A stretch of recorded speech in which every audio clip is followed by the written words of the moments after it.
Hey everybody, Tim Albrecht here, and thank you for listening to the YFP podcast, where each week we strive to inspire and encourage you on your path towards achieving financial freedom. This week I had the opportunity to sit down with Kim Newlove, founder of the Pharmacist Voice and host of the Pharmacist Voice podcast. During the show, we discuss how and why she started her own business, the Pharmacist Voice, in 2017, how she had to pivot early on from her initial service and business idea, and what myths as a business owner she has found to be untrue. Now, before we jump into the show, I recognize that many listeners may not be aware of what the team at YFP Planning does in working one-on-one with more than 250 households in 40 plus states.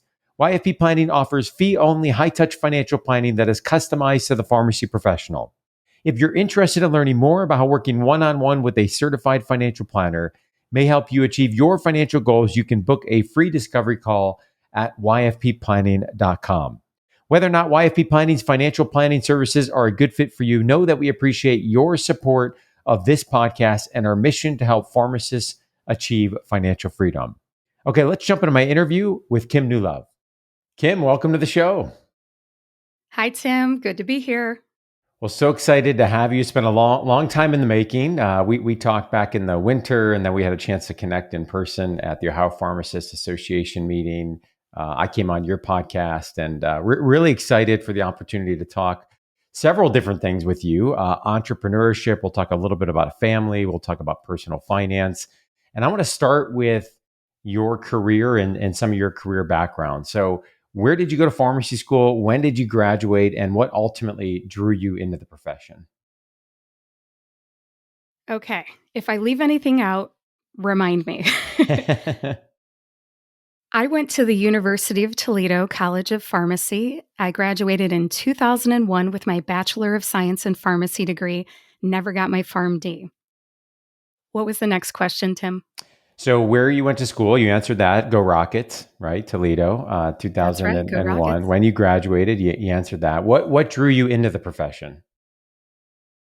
What drew me into the profession most was my Uncle Tom inviting me to shadow him when I was an 8th grade junior high student at Eastwood Junior High School in Pemberville, Ohio. He invited me to watch him as a surgery pharmacist at St. V's, which is one of the major hospitals in the Toledo area. I also, of course, love to help people, and I was good at math and science. And I really felt like I had all of those attributes that a pharmacist needed: being trustworthy and being interested in helping people and being intelligent and all the things.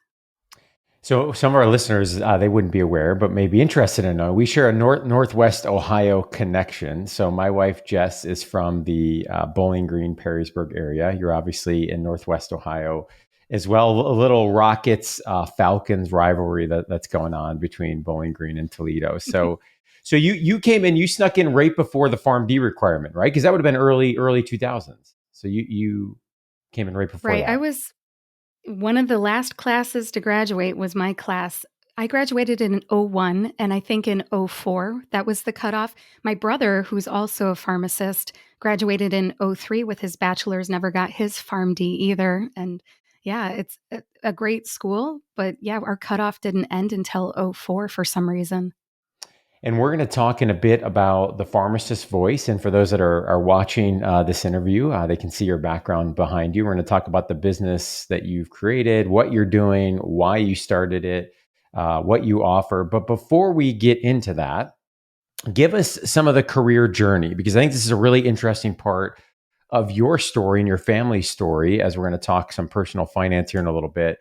2001, you graduate. It wouldn't be till 2017, correct, that you launched the business.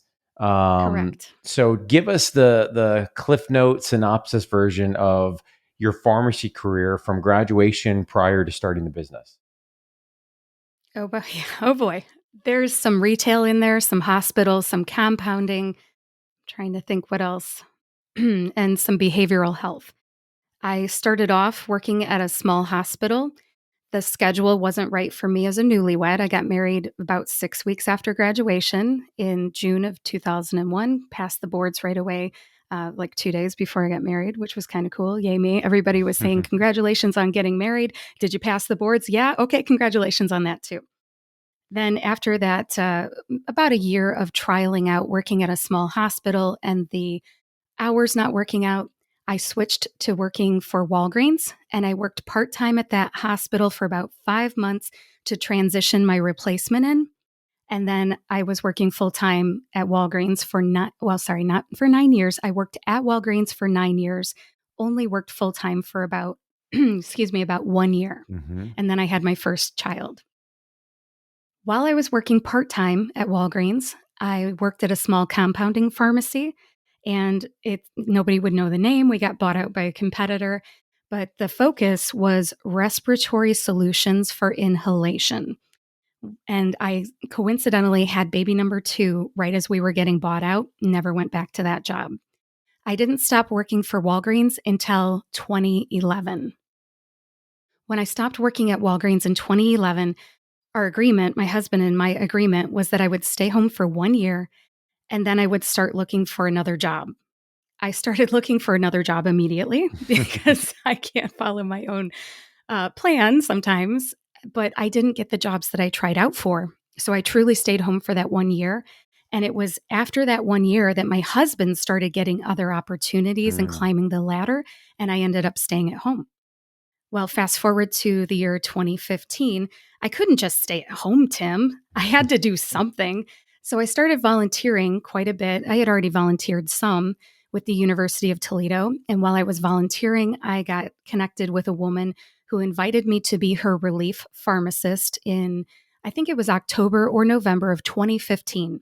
I had been off the market for 4.5 years. Mm-hmm. I felt a little rusty, but the job she offered me was really in line with some of my volunteer work, and it was at a behavioral health hospital. I worked there for 1 year.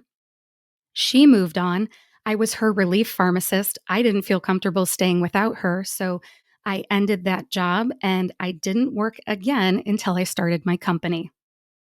And so we're going to come back to that in a little bit. My first question for you, though, is student loan debt in 2001, very different picture than what it is here in 2022. Unfortunately, even if we adjust for inflation, right, which is something that we're all thinking about in the moment, the numbers Yeah. are drastically different. Our listeners know today, graduates coming out on average about $175,000 of debt. Often that will be much higher than that if we factor in undergrad debt and other expenses for those that go to private school. So tell us about for you, even though that debt may have been a significant part of the journey, numbers were much smaller, right? Numbers were much smaller, yes. Tim, every time you say that number, when I listen to your podcast, it moves up. It It used to does. be like 170. Now we're up to 175. And for students listening to this, much respect. I know that's a huge burden to take on. My student loan debt, I added this up before our interview here. From what my records show, I had $23,888.28 in student loan debt. I used 13,650 for actually paying tuition and all that. And then the disbursements were a little over $10,000 and I lived off that. I bought my books, my gas for my car at what was it, 97 cents a gallon back then. Hmm. I had to live off of that. And I actually went back to my earnings history too to find out how much I made as an intern. In 1999, I made $10,000 as an intern, which was pretty good. But you got to live. And yeah, the student loan debt is real. And I paid it off, I want to say in less than 2 years. Yeah, yeah, and I think for many graduates today, the number in and of itself is a lot to work through in terms of monthly payment, and obviously right now we've got a pause on those payments, which has certainly helped a lot of people. But it's not only the dollar amount; it's the paralyzing nature of the feeling that can come from that can cloud the ability to make other decisions. And so one of the things we often talk with individuals about is, yes, we've got to attack the number or perhaps pursue something like loan forgiveness, but we also need to make sure we don't underestimate the power of having a plan. Even if that number doesn't change a whole lot next week, something is drastically different if we can start to put a plan in place so we can begin to move forward and consider that piece of the puzzle as we also look at other parts of the financial plan. I do want to come back to one thing that you mentioned, because I think that we often assume that pharmacists are the breadwinner in the family. Pharmacists are, the ones that are going to be making a significant income, especially if it's, two incomes that are in the household. And you mentioned something that I thought was really important to touch on that others, may be considering, which is you mentioned your husband and his income opportunities. Before we hit record, you mentioned several points of his career where he had an opportunity to kind of level up to the next level. And I think that was an interesting approach that you guys decided on as a family together, that there was going to be an investment in his career and some of the upward mobility and upward nature of that income, which may not have necessarily been there with a pharmacist income. Can you talk more about how you got to that decision and why that was best for your family? Yes. And if I leave anything out and you need clarifying details, please let me know. My story is very different. I mean, I come from a place of currently being a stay at home parent. And Tim, you talk about pharmacists often being the breadwinner because they earn more money than their partner. I am a pharmacist by training. My husband is a mechanical engineer by Mm-hmm. training. And when we started having kids, which happened pretty darn quick after I graduated, within like 18 months of graduation, I started having the kids. We talked about who's going to stay at home or what are we going to do about daycare. And Mm-hmm. at the time, we lived in Toledo, Ohio, which some people may think of as, ooh, it's big urban area. How can you trust people? There were plenty of great choices in Mm-hmm. Toledo. Did we have anything set up? No. I worked full time, 7 on, 7 off as a midnight pharmacist. I made a great income. And as I mentioned before, when we started out, I also had a part time job in the first 5 months of my, employment as a pharmacist, as a, part time hospital pharmacist. I had this income. My top earnings ever was like $97,000. And I looked at my husband after we had this baby and I said, I can make at least $97,000 working full time as a pharmacist. Let's look at how much you make. And just disclosing how much he made in the year 2003 when our first son was born, Mm-hmm. it was around $60,000. He made significantly less than me.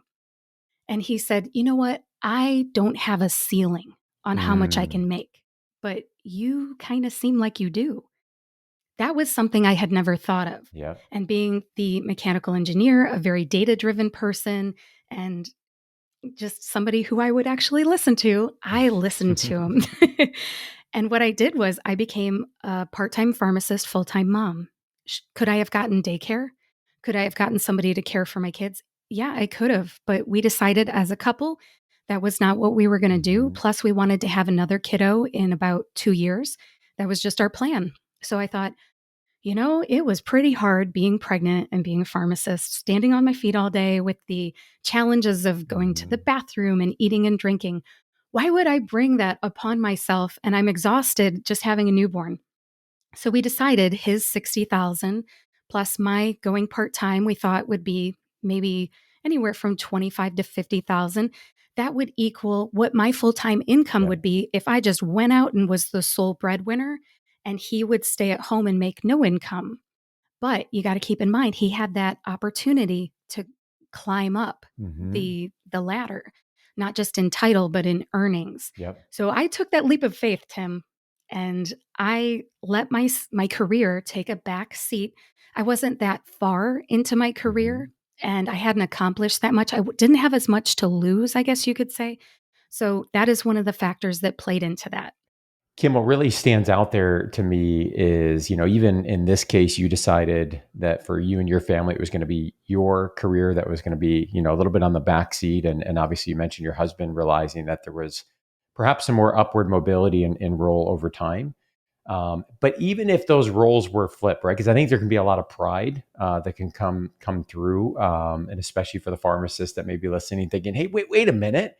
I just invested, $200,000 plus 6, 8, 10 years of my time, and maybe this is something that they are considering as well." But whether it's like your situation, or even if the role were reversed and your husband were the one to say, "Hey, I'm going to let my career take a back seat," because this is what we want to do as our family.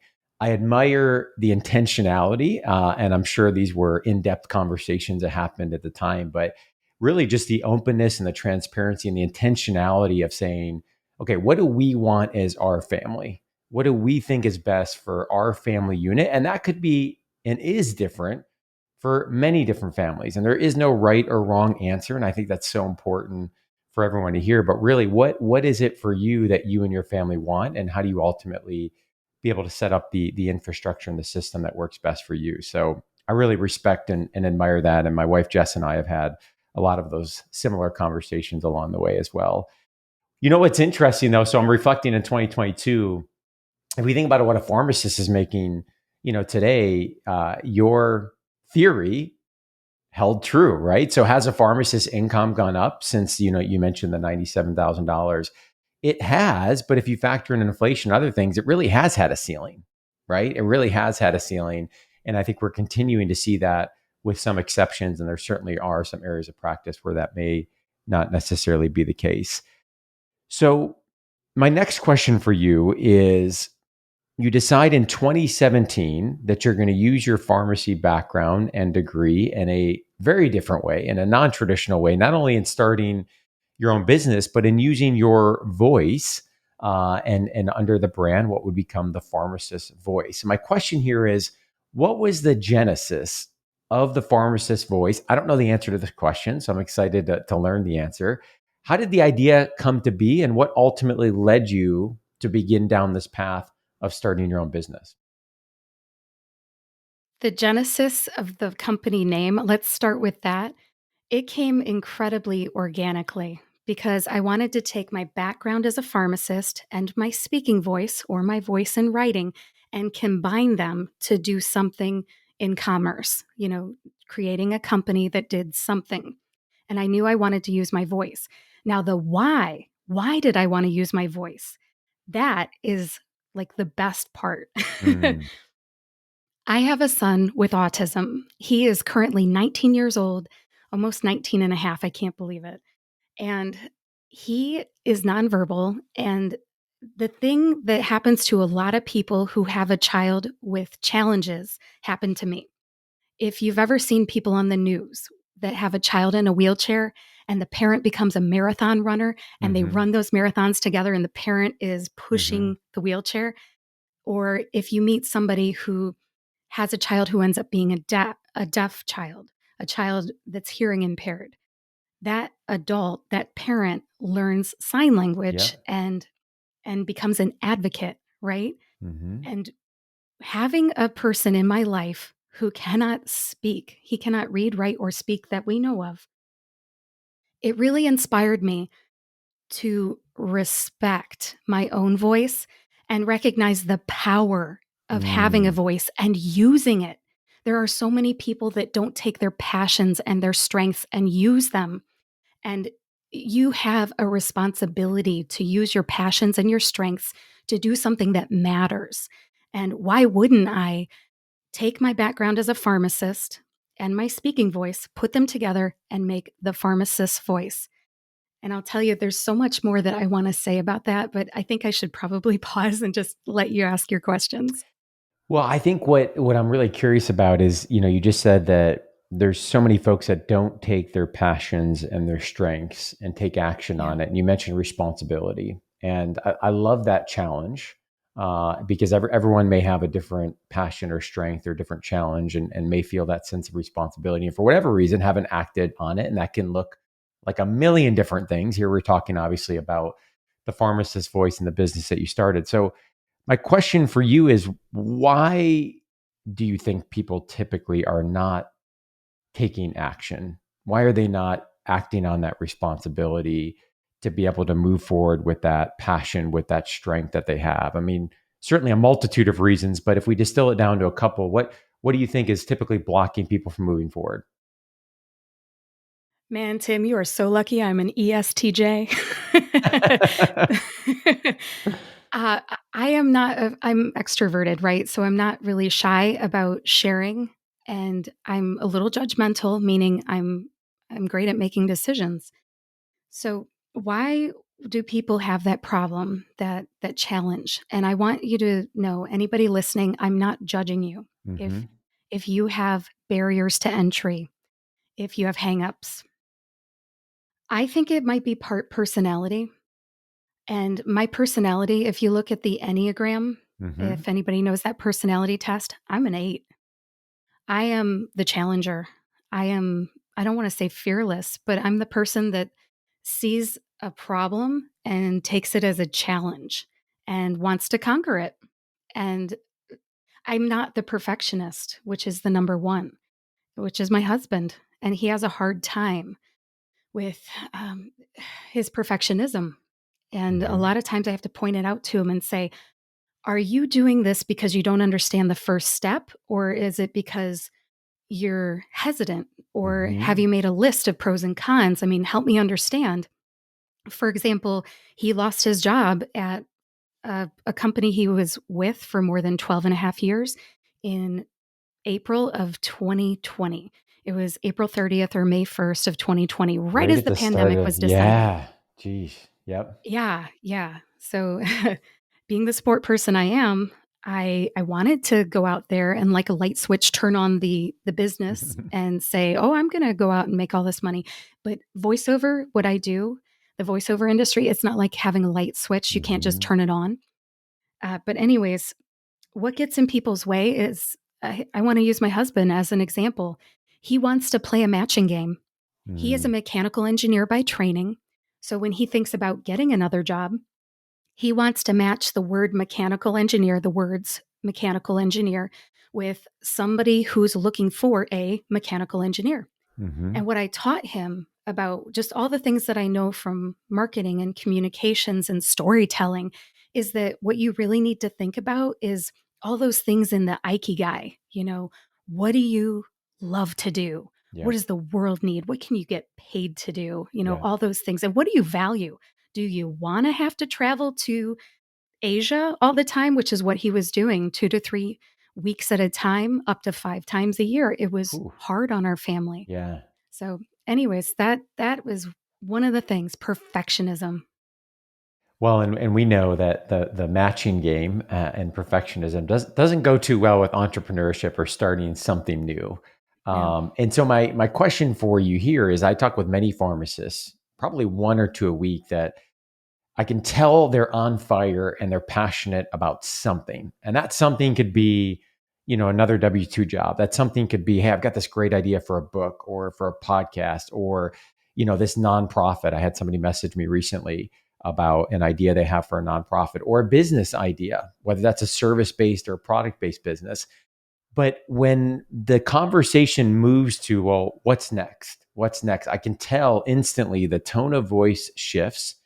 Fear starts to come into the equation. And more often than not, there starts to be a paralyzing reality of like, I don't know what the next step is. And so, I'm thinking about those number one Enneagram perfectionists that are out there versus, the 8 challengers where, you might have an idea and it's not all fully fleshed out. Great. I'm going to do one thing that's the next thing just to get momentum on this.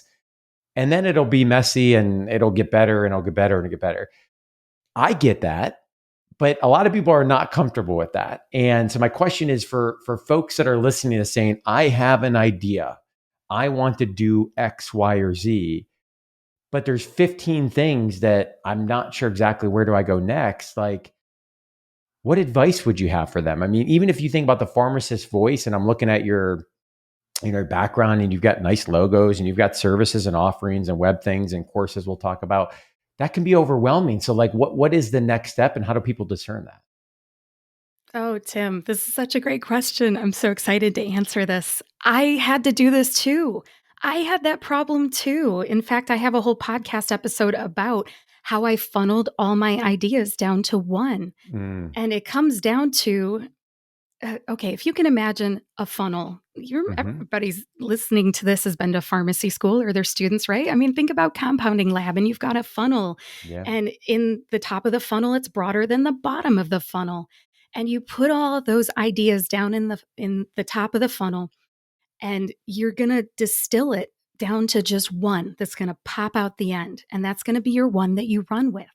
And I had all these ideas and I just put them in that funnel. And I mentally worked my way through each of them to find out if they were even possible. And in doing that, I figured out that my number one barrier to using probably 4 or 5 of my ideas was childcare. I have a Mm, child who at the time was he 15? I think he was only 15, but still rapidly approaching adulthood, can't read, write, or speak. I'm going to be taking care of this person. I'm going to be his guardian. I'm going to be his full time caregiver until death parts us. And I'm hmm. not trying to be morbid. Sometimes when you have those constraints, it makes Yeah. all your decisions that much easier. Yep. So when I found out that childcare seemed to be my biggest barrier, I realized I needed to find something I could do in the gig economy. It was just that easy.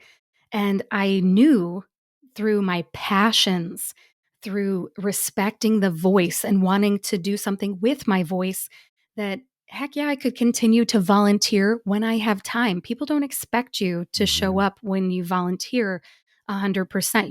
You let them know the expectations. If they can deal with it, they let you continue to volunteer, right? Yep. It's okay to volunteer. You discover your passions that way.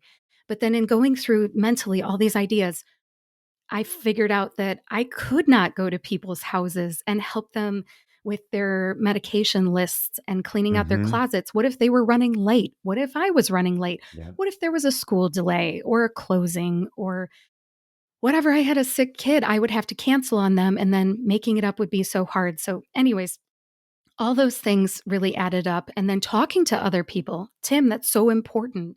All of your listeners who are interested in entrepreneurship should really be talking to people who do the thing that they want to do. Hmm. It's common sense, but it's also great advice because when you talk to people that do the thing, for example, I wanted to go to patients' houses, help them clean out their medication closets and help them make medication lists, just doing some basic MTM type Yep. stuff, then cash pay. So I wouldn't necessarily have to use the insurance company's Hmm. definition of MTM.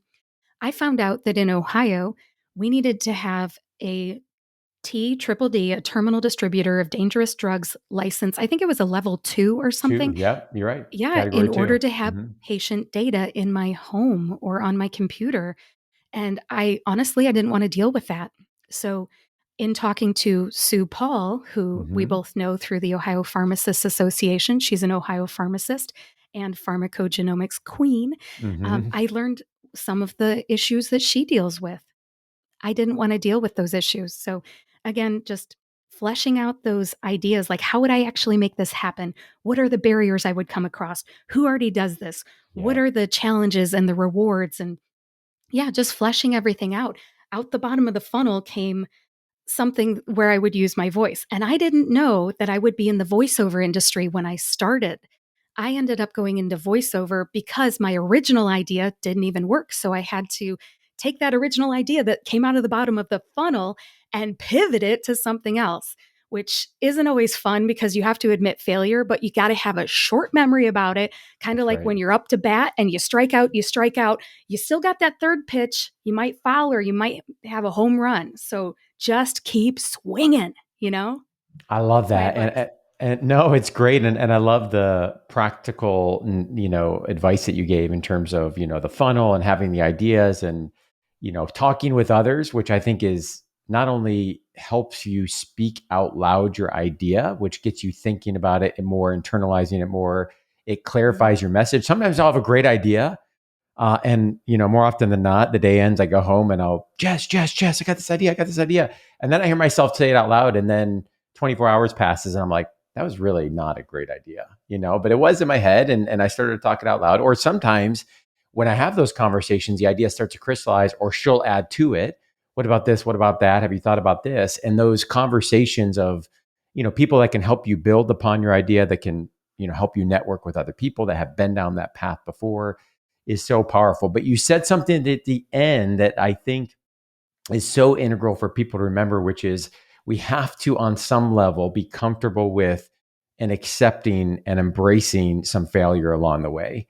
And I think if we can shift our mind around, failure typically has a negative connotation, but an opportunity to grow and to learn, but being comfortable with that. And you mentioned the first idea that popped out of the funnel, right? You had to pivot and do something else, and perhaps a whole separate conversation about how we get comfortable with failure. But I think really good advice for folks that are looking to get started, because even if you come up with the perfect game plan, guess what? It ain't going to be perfect, and there's going to be things and bumps along the road that are going to come to be.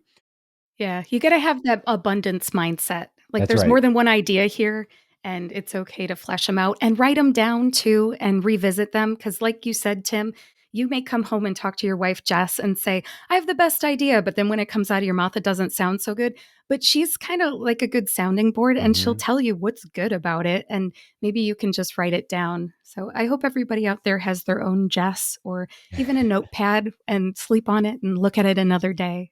I love it. I love it. We're now, I've got 4 boys at home. I've talked about them before on my podcast, but it's been fun as my oldest is now about to be 11, and he's heard so many of these conversations with my wife and I, just in passing. And just this weekend, he came up with well, Dad, what about this idea? And, wouldn't it save time if we had a toothbrush that had 2 different brushes so you could brush the top and the bottom at once? And is that something that could be invented? I was like, that's it, right? You got to throw ideas out there. It's a process. They evolve and see what happens over time. So, as it relates to the pharmacist voice, what do you offer? What is the business? What's the offering? And how has that evolved? Since 2017 to what you're working on right now. Starting in 2017, my original idea was to narrate pharmacy continuing education journals into audio. My original idea didn't work. I approached all kinds of companies, for example, APHA. I approached the Ohio Pharmacists Association. I approached Pharmacist Letter. There were others too. And I just I pitched it to somebody the other day, but I have a little bit more proof of concept now that I've been Hmm. in the voiceover industry. But anyways, I didn't have proof of concept. I didn't really know what I was talking about. I didn't know how to record, edit, and produce audio at the time. And everybody said no. And that's all I needed. And it's not like I gave up early or anything. I just thought, if they don't like this particular idea, let's try something else. Mm. And what I did was I pivoted. And the first thing I did was, when I pivoted, I went to talk to somebody who could teach me how to record, edit, and produce audio. Somebody who I thought could help me with that. Went to a local audio engineer, and he said, oh, yeah, we record people here, but I'm the one that records them. I'm the one that edits them. Mm. I'm the one that produces the final files and gives them to the client. That's a high ticket item Yeah. right there. Yep. It's expensive. So I thought, well, gosh, how can I do this at home? And I went on a journey of learning how to record, edit, and produce audio. And I'll tell you, that's the hardest thing about, for me, the hardest thing about having a podcast, hardest thing about producing audiobooks, which is one of the services I offer. It's the hardest thing about creating voiceovers. I had to spend a lot of time in the trenches. And believe it or not, pharmacists would be awesome at this. I mean, if that was like part of the thing, like, yes, we dispense pills, we make IVs, we mix audio.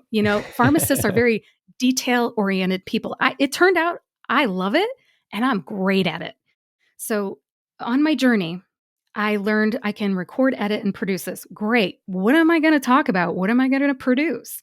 And one of the things that the audio engineer that I talked to did for me was he connected me to my very first voiceover coach.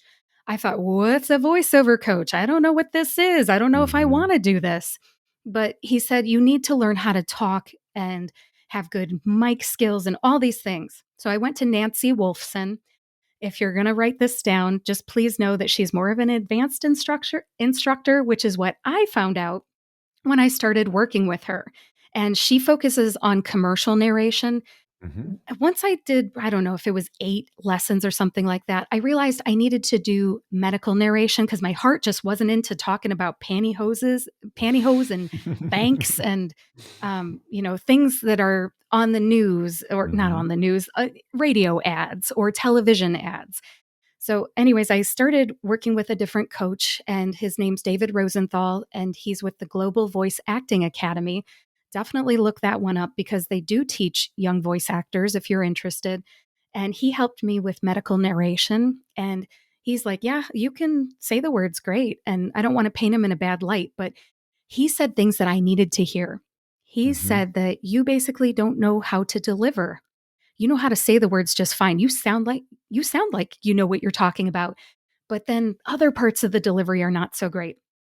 During that whole discovery period and learning, I took group classes, I took private classes, I made my first demo. And moving forward, I have worked with other coaches too.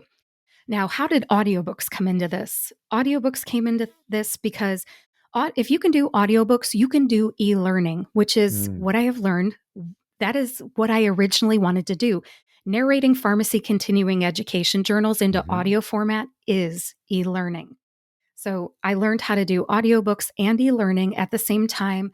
I'm an audiobook narrator. I narrate books that are on Audible, Amazon, and iTunes. They're for sale. Two examples are Impact Pharmacist, Start Your Own Wellness Practice and Leave Your Retail Pharmacy Job Behind by Asha and Eric Bohannon.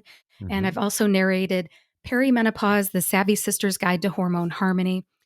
So as I've been going through this journey, I've been figuring out what people want to pay me to do.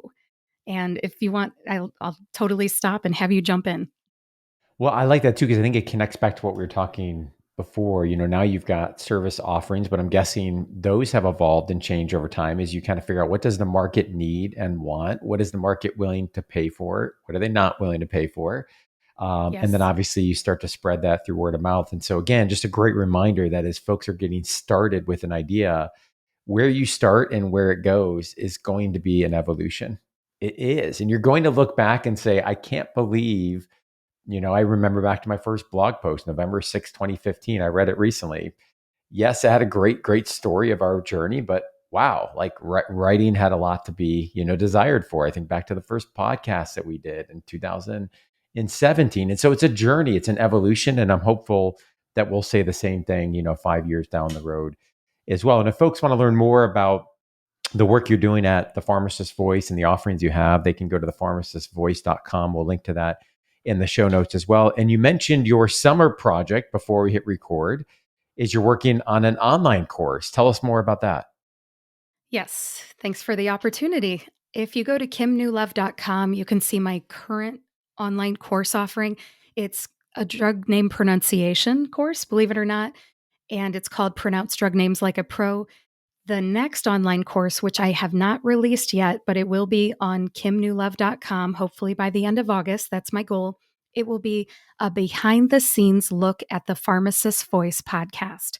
The Pharmacist Voice, of course, is my company, but I am a business with a podcast, much like your financial Mm-hmm. pharmacist.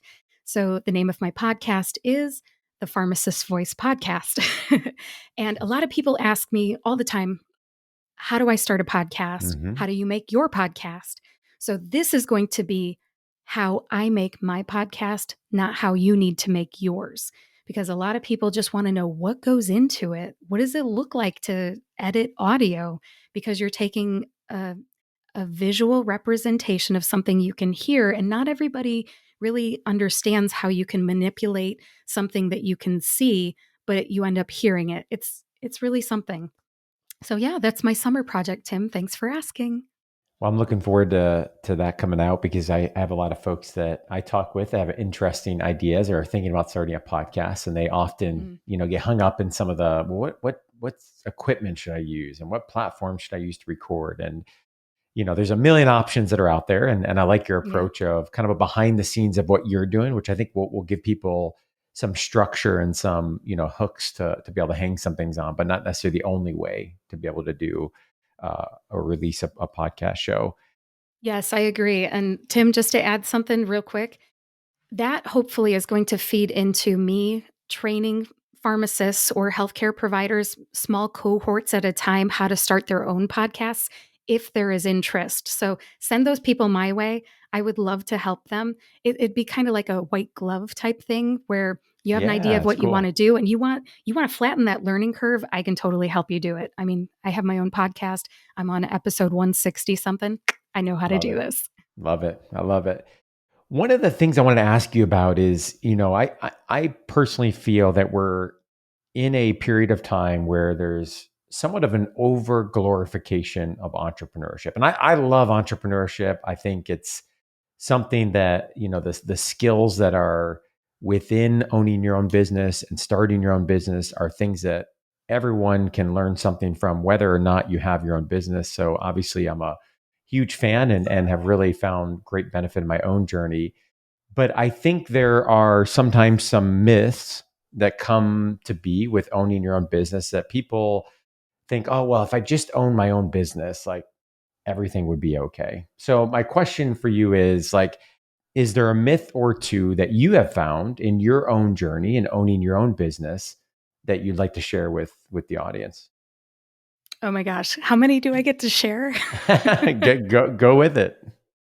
Okay. All right. Thank you for the opportunity to share this because with what I do now, which is voiceover, I do medical narration for pharmaceutical companies, biotech. I do e learning. I do explainer videos. I do all this. People think you can just plug a microphone into a computer and talk, and the Brinks truck will back up and dump a bunch of money in your driveway. That I would say is the number one myth about what I do now. What I do is voiceover, and it is not like that. There are actual studies now for the voiceover industry to demonstrate that people who have been in the business, who are just starting out, who work part time like me, typically make $8,000 or less when they first start out. Per I work year. very part time and Yeah. I make less than $8,000 a year, and I will proudly say that, but it is increasing, and I have negotiated $10,000 deals, $20,000 deals, and just the projects never went into production. So I've had great opportunities, but oh my gosh, the ups and downs of the gig economy Hmm. are crazy. So I just want to Huge. point that out. And I would say you're not going to make $100,000 right away for sure. And then as an entrepreneur, I would say there's a lot of risk, but you have to be smart about it. You have to not dump all of your savings into the shiny objects that you see. It's you got to have boundaries. If Yes. somebody says, "Oh, this microphone's the best in the business," you find out what's a starter microphone and see if you even like doing it. Yeah. Yeah, if there's anything else I can tell you, let me know because I'll tell you, there's so many things, so many myths and misconceptions about voiceover industry alone. But entrepreneurship, I mean, gosh, I could go on and on about that in general. Let me know what you want to know, Tim.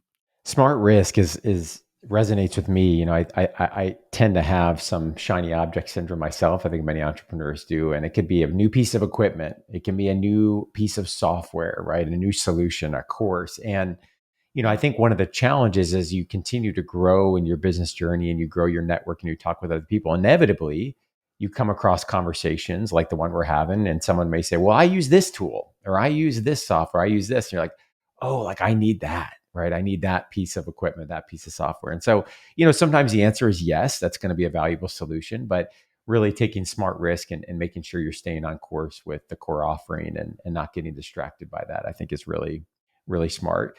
Related to smart risk, I want to wrap up our conversation by bringing together the personal financial journey with your business journey. And when I talk with a lot of aspiring pharmacy entrepreneurs, one of the hurdles that typically comes up is the intersection between the personal financial journey and being able to start the business with confidence. And that could be because of student loan debt.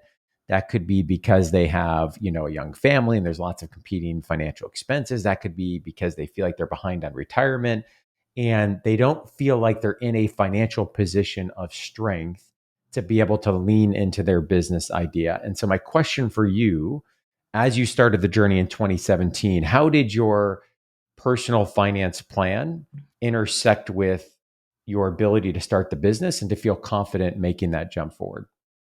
I love this question so much.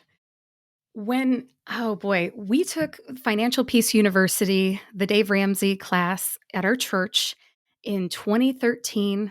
And that made a big difference in how we attacked debt. And I would say that the mortgage payoff was in the horizon. Like we were almost there when I started my Mm-hmm. business. I started my business November of 2017, right at the end of the year. And then we paid off our mortgage March of 2019.